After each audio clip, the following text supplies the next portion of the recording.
ऐसा लगता है कि अभी क्रम थोड़ी देर के लिए समाप्त हो गया था, तो मैं उसको फिर से कंटिन्यू करता हूँ कि दर्शन शास्त्र की दो प्रमुख विधाएं हैं, मेटाफिजिक्स और एपिस्टेमोलॉजी, जिसके बारे में संक्षेप में मैंने आपको ये बताया कि मेटाफिजिक्स में किन समस्याओं का अध्ययन होता है और एपिस्टेमोलॉजी के अंतर्गत किन समस्याओं का अध्ययन होता है। दर्शन की वैसे तो बहुत सारी परिभाषाएं हैं, लेकिन मैं एक ऐसी परिभाषा का समर्थन करता हूँ जो दर्शन शास्त्र के मूल स्वरूप से जुड़ी हुई है, और यह परिभाषा है कि philosophy is a rational and critical attempt to comprehend the universe as a whole. दर्शन समग्र रूप से समस्त ब्रह्मांड को समझने का बौद्धिक और आलोचनात्मक प्रयास है। इस दृष्टि से देखा जाए तो दर्शन का प्राण बौद्धिकता है, तार्किकता है, यौक्तिकता है। आर्गुमेंटेशन, रैशनैलिटी के बिना दर्शन अपंग है, अधूरा है।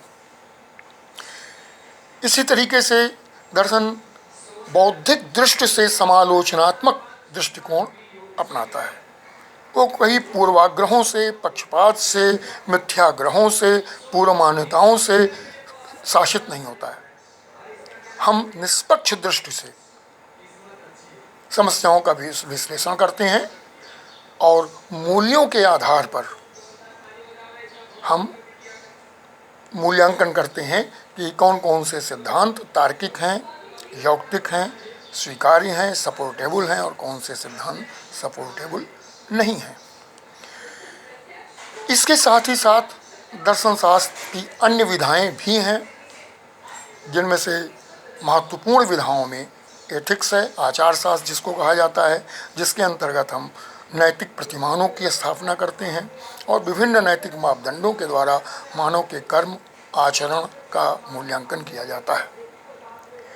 इसी के अंतर्गत हम अनेक नैतिक मूल्यों की स्थापना करते हैं, जिसके माध्यम से व्यक्ति के आचरण का मूल्यांकन होता है। दर्शन शास्त्र की अन्य विधाओं में सामाजिक और राजनीतिक दर्शन भी है, सोशियो पॉलिटिकल फिलॉसफी।